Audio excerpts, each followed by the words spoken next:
And listen, Carl, there's really no need to necessarily regurgitate the actual, game stuff from Saturday. It was an ass kicking. We all know that. But it does not, for me, nor should it for any, although, of course, you're entitled to your opinion, invalidate the success that the Giants had this year. But what it does do is remind Shane, Dable, ownership, that they're still miles from being a championship team. Where do you stand on unpacking everything for us? I agree with that 100%. I thought you were going to stir it up for me and Tiki, but I am. I think somewhere in between our two opinions was the truth about Sunday. But I think what you saw was the benchmark in the Philadelphia Eagles, and I said it prior to the game that it was the Eagles' game to lose, and they came to play, and that was just the reality of it. They were a better football team. More talented. They're disgustingly talented. The Philadelphia Eagles are. And the Giants found out just where they were. Like, there are some things that we can talk about in terms of how the Giants played the game, but they were just better.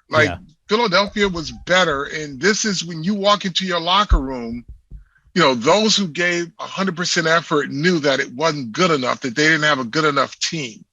And so it would have taken a lot. Look, there was a drop by Richie James, right? And I'm on the radio about to say something, and then I just shook my head and I said to Bob, you know what? It is what it is. Yeah. Because it's Richie James. Yeah, exactly. Considering, so why are we gonna lose our mind over this? This is what it is. And so I think Dable and Shane, they know this. People are saying, well, maybe, they got there too fast and it could set the program back. No, winning in the playoffs are always good for your culture. Yeah.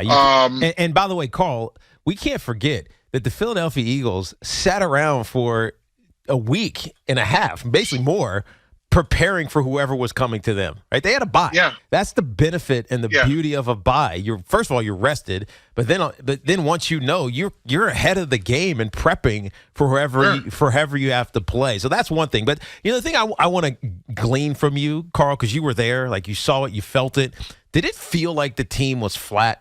Because to me, it felt like it was. And this is kind of going to the conversation that BT was going to rile us up against each other on about the energy in Philly. You know it, Carl. You played down there. It's hell, right? Did they feel like not rising to the occasion of the environment that they were in? Well, no. So put it this way, Tiki. If you are in an F1 race with a Camaro, everything, you look slow because you are. I don't think that's a good analogy, Carl. That's a good one. I think they were who they were, and the Eagles were at their best. Yeah. And from a talent standpoint, the Giants had a chance if they could sucker punch them. And the Eagles knew that, and they came out ready to go. Yeah. Simple as that. So could the Giants have done some things better? Yeah.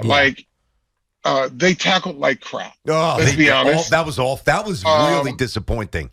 And I think the most disappointed I've been in a group of and this is in one particular area with the defensive backs, because I think they're well coached and they play hard. But I never imagine that they will allow themselves to be blocked by the receivers every single time. And I'm like, I know the Eagles focus on the little things, but I never have known any of those guys to be killer blockers in the run game. And they just latched on to Giant defenders, and the Giants could not get off of it. And that was the disappointing part of it. But other than that, I entered, the game looking at a Camaro on an F1 racetrack. Yeah, and Carl, that's what I saw. And you've said this almost every week that we've had you on. The Giants sometimes defensively will give up some plays, but they'll tackle. They didn't tackle, and that's ultimately the difference. They did not tackle. So we can put the postmortem to bed. The autopsy's done. It's buried. It's over. Yep.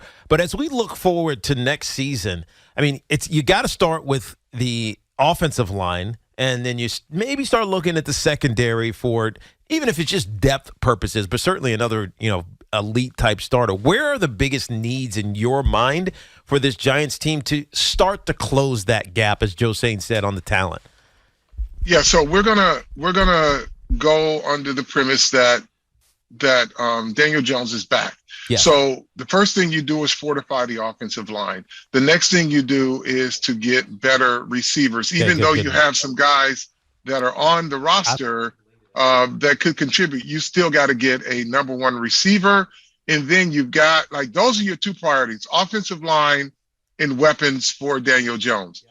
And then the second tier of that, but not to be discounted, are quality defensive players. Mm-hmm. You've got to get another quality cornerback, and you got to upgrade the linebackers. Look, Wink Martindale, what he did this year, and that's why I call him the Wizard, because he was able to do some things that most defensive coordinators would be like, you know what, screw this, I don't have any talent. Give him a little, he deserves better than he coached this year, and that's no disrespect to the players who gave 100%, but they got to continue to build on that defense as well. All right, so we're talking to Carl Banks, of course. Carl, two-time Super Bowl champ, analyst for the Giants radio here on the Fan. Carl, I want to throw something at you that I threw out to start the show now, and it's not a real common thought, but I think there might be two ways to address this. Okay, now, I do think that Jones is back. I do think Jones has earned the right to come back. No question. He played very well this year. Saturday's side, everybody played poorly. However, when you look at the Eagles and how they're structured, when you look at the Bengals, they have their quarterback still on the first rookie deal. And Brandon Beane, who, as you know, is the GM for the Bills, talked about this. He said, listen, guys, they have a distinct advantage building their roster because they've got the finances much more in order, which allows them to address the roster deeper. I know that the Giants are going to try to make this work with Jones, but I want to know from you if you think it's completely irresponsible to come up with a possibility if Shane and Dable see somebody in the draft that might be a round 2 pick, might be a late round 1 pick, and you say, you know what?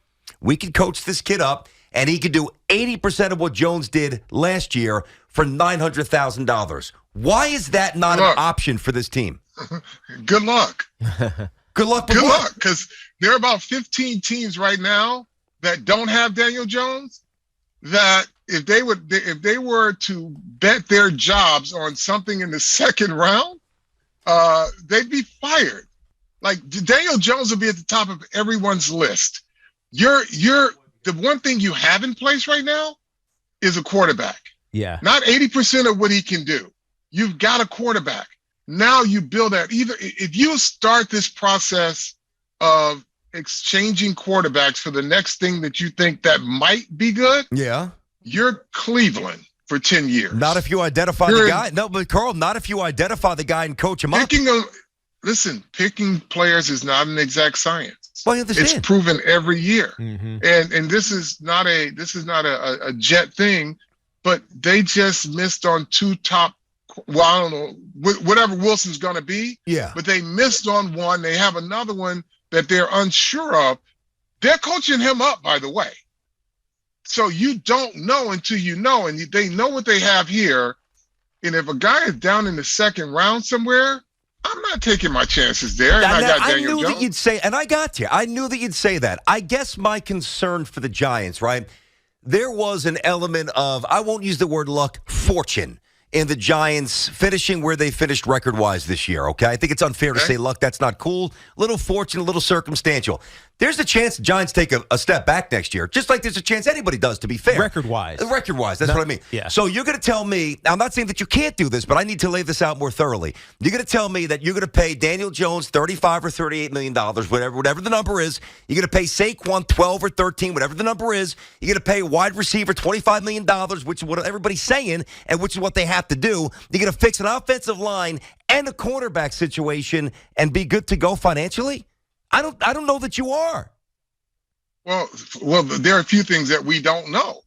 We don't know how Joe Shane's going to manage the finances. We know that he fielded a team, a playoff team, whether it's good fortune or not, they created that with no money, right? So I'm going to trust the fact that they'll manage the finances and manage the personnel effectively without having to, go pie in the sky for everything. The one player you have to pay is the quarterback.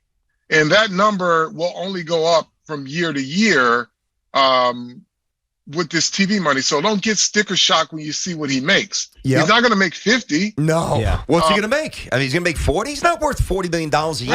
I don't 40. Think, I mean, it's not.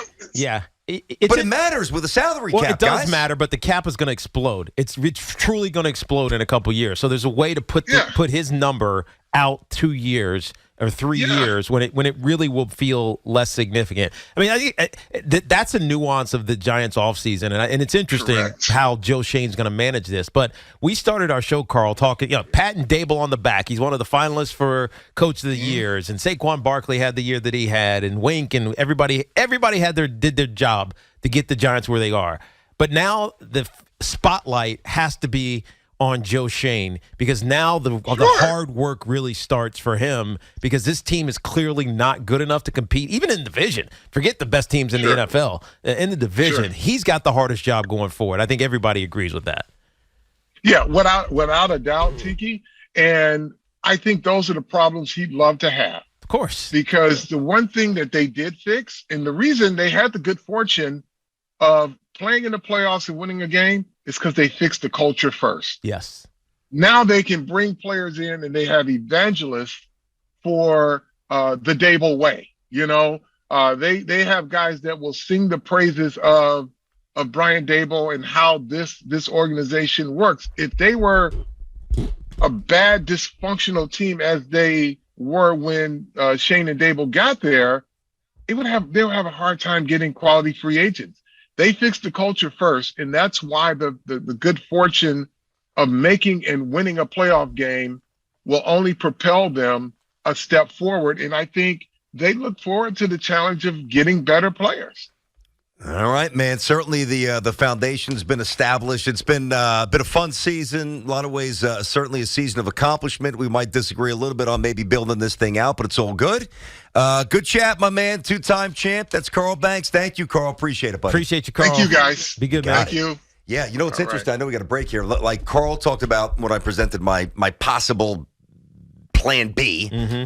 Although maybe plan A, but really more so plan B. He said, and he's right. It's a crapshoot trying to evaluate these young quarterbacks.